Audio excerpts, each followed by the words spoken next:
और इन लोगों के साथ मेरा एक सेकंड प्रोग्राम है ये, और बड़ा ही काबिल तारीफ़ है कि आप लोग ये एक जो इतना क्रिटिकल इशू है जो ड्रग्स के ऊपर है, इसको आपने टेक केयर किया है और इसके ऊपर आप सभी लोग बात कर रहे हैं। और ख़ास तौर पे बहुत अच्छा है कि एक सोशल ऑर्गेनाइजेशन है और इसके साथ में सोशल एक्टिविस्ट भी जुड़े हुए हैं। ख़ास तौर पे स्वप्ना मैडम हैं, विशाखा जी हैं, और मैं नाम नहीं जानता, पीछे काफ़ी हमारी बहनें बैठी हैं।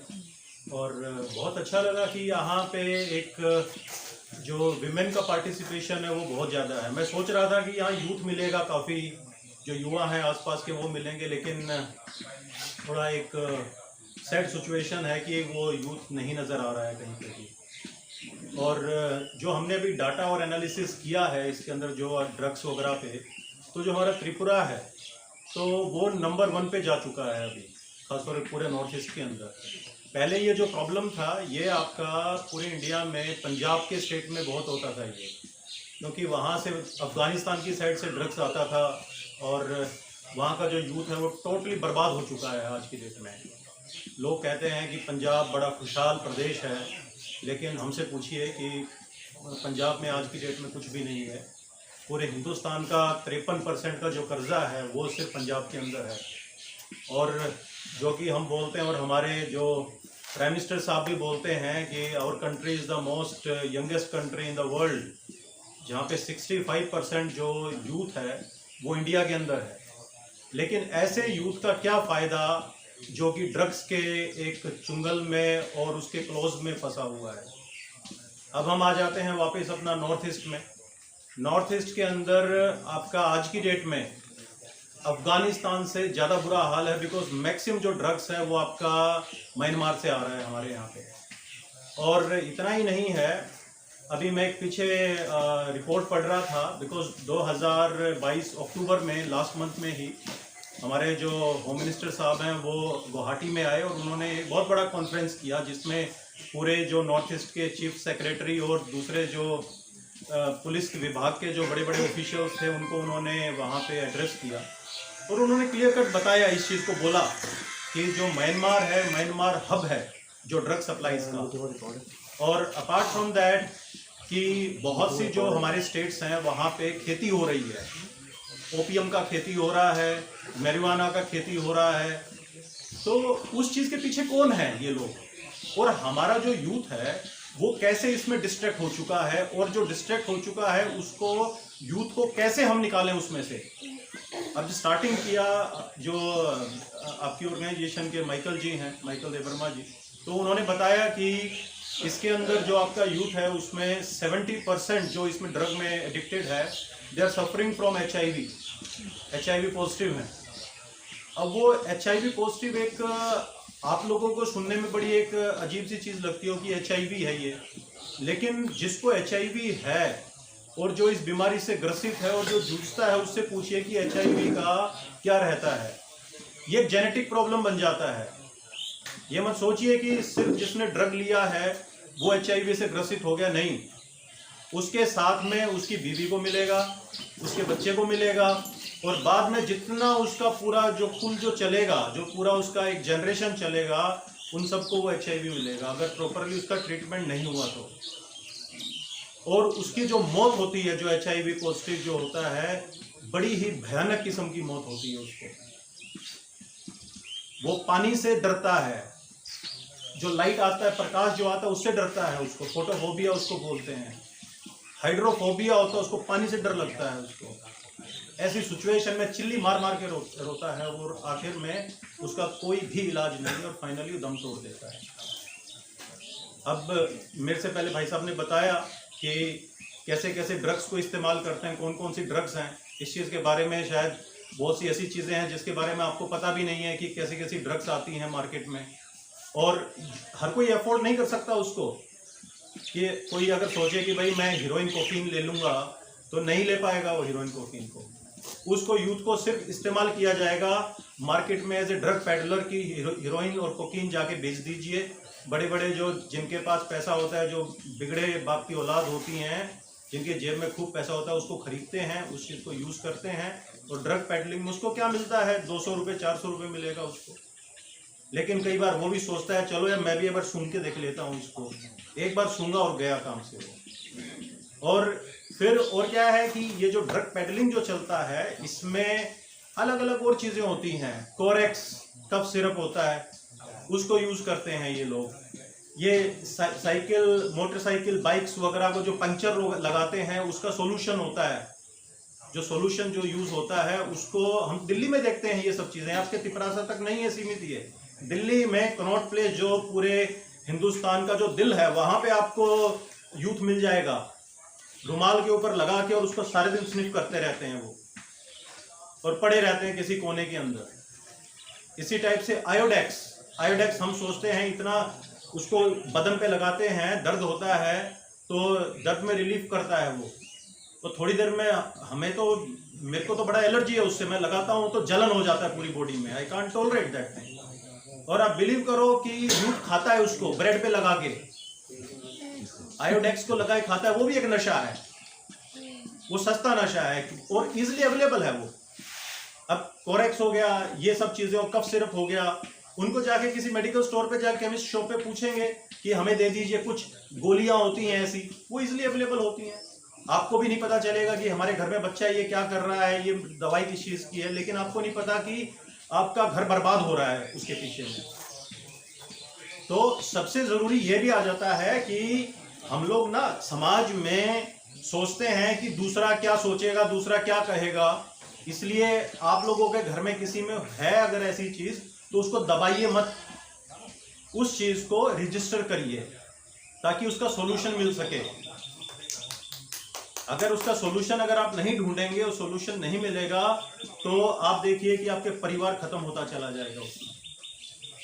बहुत जरूरी है आपका जो अभी इन्होंने एक एज ग्रुप बताया, 15 साल से 36 साल का जो एज ग्रुप है मेल के अंदर, और फीमेल में भी लगभग वही जाता है, 14 साल से लेकर 24 साल तक का फीमेल में जाता है। उसका रेशो इसलिए कम होता है क्योंकि जनरली लड़कियों की शादी हो जाती है 24-25 साल के बाद, वो और किसी घर में चली जाती हैं। यूथ का क्या है, यूथ आजकल बेरोजगार है, रोजगार है नहीं उसके पास में, वो बेचारा 28, 29, 30 साल की उम्र तक धक्के खाता फिरता है। So that is a big problem over here. तो इसमें बहुत ज़रूरी है कि जो सामाजिक जो संस्थाएं हैं वो सामने आए, और जो सोशल एक्टिविस्ट हैं उनका रोल इसमें तय हो, और जो सोसाइटी है, सोसाइटी को एकजुट होकर एक थानसा के अंदर उनको चल के और उनको सामने आना पड़ेगा और इससे लड़ना पड़ेगा। आप लोगों की, अभी मैं आते हुए सपना मैडम से वही बात कर रहा था, विशाखा मैडम बात कर रही थी, देखो सर हमारा जो ज़मीन है ना, कितना अच्छा ज़मीन है, हमारी ज़मीन पे कुछ भी हो जाता है। मैंने कहा ये आप लोगों का किस्मत है, ये जो ऊपर वाला जो भगवान है उसने आपको एक एसेट दिया हुआ है गरीबी से लड़ने के लिए। सरकारों ने तो आपको कुछ दिया नहीं, सरकारों ने सब कुछ छीन लिया आपको, आपके पास कुछ नहीं। सिर्फ कुदरत ने आपको दिया कि हम आपको एक बहुत अच्छा जमीन देता है, आप जो भी कुछ उगाओगे आपको मिल जाएगा, ताकि आपका दो टाइम का जो पेट है वो भूखा नहीं सोने दूंगा मैं, आपका पेट भरेगा, आप अब भर पेट करके आप सो जाएंगे। आप वो कुदरत ने दे रखा है आपको, किसी पॉलिटिशियन ने नहीं दिया हुआ आपको, तो वो चीज आपको मिल गया। लेकिन जो आपका जो बच्चा जो है, जो यूथ है, उसको दूसरा लोग टारगेट कर रहा है, दूसरा लोग टारगेट कर रहा है। तो ये एक तो आप देखिए इसमें बहुत जरूरी है कि सोसाइटी है, सोसाइटी के अंदर आपका सोशो इकोनॉमिकल पॉलिटिकल तीनों चीजें आती हैं। आप सोचते होंगे कि भाई यहाँ पे लिखा हुआ है non political, non religious, socio culture organisation है, ये ऑर्गेनाइजेशन ये है, लेकिन इसका इम्पैक्ट हर जगह पे होगा। इम्पैक्ट सोशली भी है, इकोनॉमिकली भी है, रिलीजियसली भी है, आपका जो इम्पैक्ट है वो आपका पॉलिटिकल भी है, कल्चरली भी इसका इम्पैक्ट जाता है, ड्रग्स का हर तरीके से इसका इम्पैक्ट जाता है। और दूसरा, ये जो स्टार्टिंग में अपना माइकल भाई ने बताया कि ये जो ड्रग्स है ये कोई जात पात, कोई धर्म विशेष नहीं देखता है। ये नहीं देखेगा कि ये हिंदू है, मुसलमान है, सिख है, ईसाई है या कौन है, ये सब पे इक्वल इम्पैक्ट करता है, क्योंकि खून सब में वही है, चाहे कोई भी हो। तो इसमें बहुत जरूरी है कि जो इवन जो सरकार भी जो आ रही है, जिसकी तरफ आप देख रहे हैं या कोई भी है, वो आपकी तरफ और आपका जो यूथ है उसकी तरफ कितना ध्यान देंगे इस चीज के अंदर। खासतौर पे ये जो मूवमेंट जो चल रहा है पिपरा लैंड वाला, तो इसके अंदर भी ये चीजें हैं, ये भी आपको सशक्त करेगा इस चीज के लिए। आज जो प्रॉब्लम्स के अंदर आप लोग हैं, कल को अगर ये आपका जो एक स्टेटहुड वाली जो डिमांड है जो आगे जो चल रही है, अगर कल को आपको स्टेटहुड मिल गया तो आपको इधर उधर धक्के नहीं खाने और जो सरकारें हैं उनके दरों के ऊपर और जाके आप सोचेंगे कि भाई वो सरकार वो ऐसा दे दे। तिपरालैंड है, तिपरालैंड आपका मिलेगा, आपको आपकी बहुत बढ़िया आपकी चीजें हो जाएंगी, आपको सारी प्रॉब्लम्स का सॉल्यूशन मिलेगा उसमें। तो ये बहुत जरूरी है कि आपको हर तरीके से आपको चीजों को देखना है कि कौन सोसाइटी आपके साथ खड़ी है, कौन एनजीओ आपके साथ खड़ा है, सोसाइटी में कौन एक्टिविस्ट आपके साथ में खड़े हैं, पॉलिटिक्स के अंदर कौन पॉलिटिशियन आपके साथ खड़ा है जो यूथ की बात करता है और तिपरासा की बात करता है। तिपरासा को साइडलाइन किया हुआ था आज से इतने साल तक, लेकिन अभी कोई एक रे ऑफ होप है जो आपकी तरफ ध्यान दे रही है, जो आपकी तरफ एक काम करने के लिए है, तो उनको उनके साथ चलना बहुत जरूरी है। और रही बात अभी ये जो ड्रग्स वगैरह का है, तो इसमें आप देखिए कि आपकी जो सोसाइटी है उसमें कोई बाहर के लोग कितने घूम रहे हैं जो ड्रग्स का धंधा करते हैं। ये अगर ऐसे लोग आपकी गिरफ्त में आते हैं, पकड़ के पुलिस को दीजिए या उनकी डंडे से पिटाई करके गांव से निकाल दीजिए। बहुत जरूरी, सबको एक साथ होना पड़ेगा। ये मत सोचिए कि दूसरे के घर में आग लगा हुआ तो मेरे को क्या दिक्कत है, उस घर की चपेट में आपका घर भी आएगा, आज नहीं तो कल पक्का आएगा वो। ये ड्रग्स नहीं बख्शेगा किसी को नहीं बख्शेगा, ये सबको खा जाएगा। ये नाग है, ये नाग बिल्कुल जो होता है। तो बहुत जरूरी है। और इसमें जितना भी जो है, जो हमारी एडीसी की तरफ से भी है, एडीसी की तरफ से अभी हम लोग एक रिहेबिलिटेशन सेंटर भी बना रहे हैं, हालांकि छोटा रिहेबिलिटेशन सेंटर है।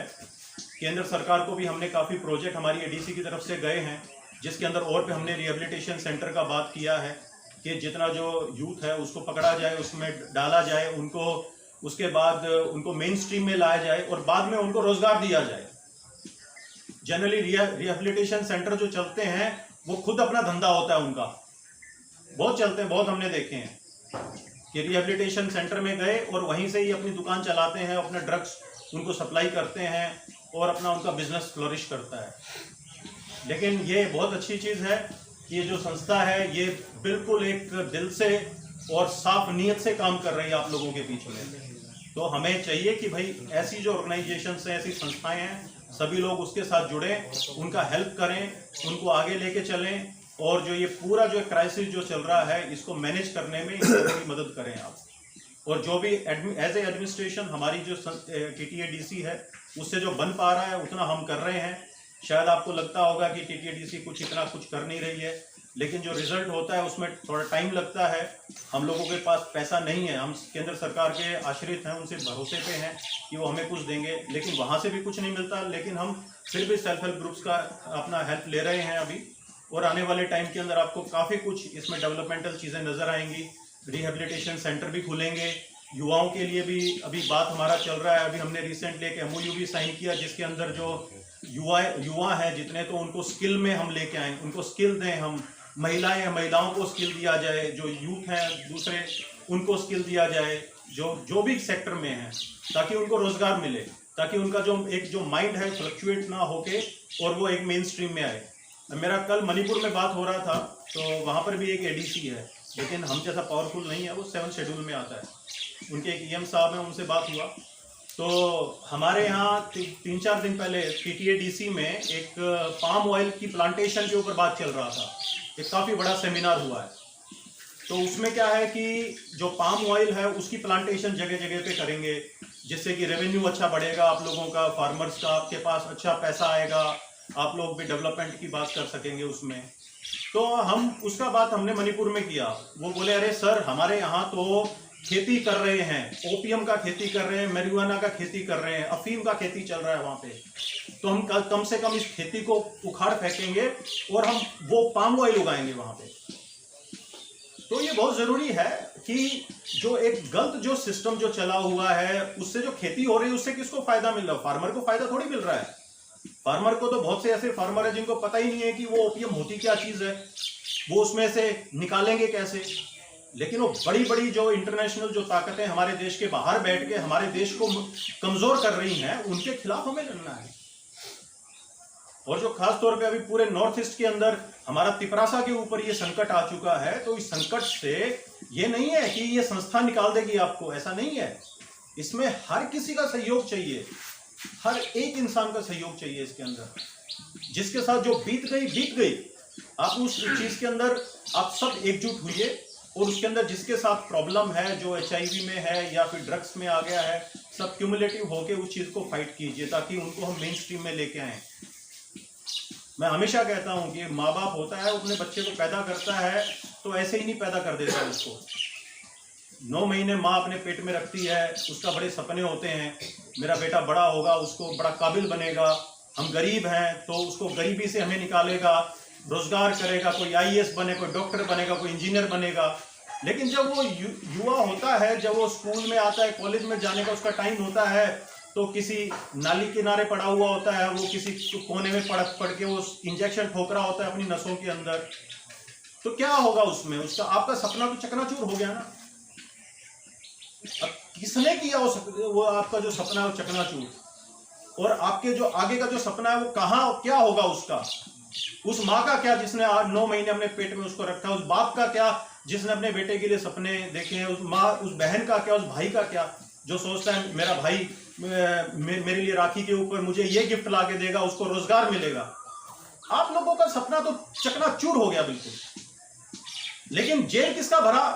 वो जो जिसने जाके ड्रग आपको बेचा है, आपके बेटे को। आपके बेटे ने क्या किया? आपके बेटे ने तो घर के बर्तन भी बेच दिए। वो तो अगर कल को वो अगर आप उसको बर्तन नहीं दोगे आपको मारेगा भी वो, और अगर आप उसको गांव से निकाल दोगे कहीं पे जाके तो फिर वो चोरी भी करेगा, डाकू भी बनेगा, वो रेप भी करेगा, कुछ भी करेगा, लेकिन उसको पैसा चाहिए, उसको ड्रग चाहिए तो चाहिए उसको, चाहे कुछ भी चाहिए उसको, कुछ भी करेगा लेकिन ड्रग उसको चाहिए। तो बहुत जरूरी है कि समाज को एक साथ आके एकजुट होके हमें इसमें फाइट करना पड़ेगा, और हम एक साथ जुड़ेंगे। हमारा जो सोसाइटी है, हमारा जो एडमिनिस्ट्रेशन है, वो साथ मिलके सोसाइटी के साथ काम करे, and we should fight together with justice. और इसमें जैसे भी है हम लोगों से जो सहयोग है, जो भी आप चाहते हैं वो सहयोग हम देंगे, और टाइम टू टाइम हम इस चीज में से लड़ेंगे और हम इस चीज में से जीतेंगे और निकलेंगे। बिला बिला नंबर।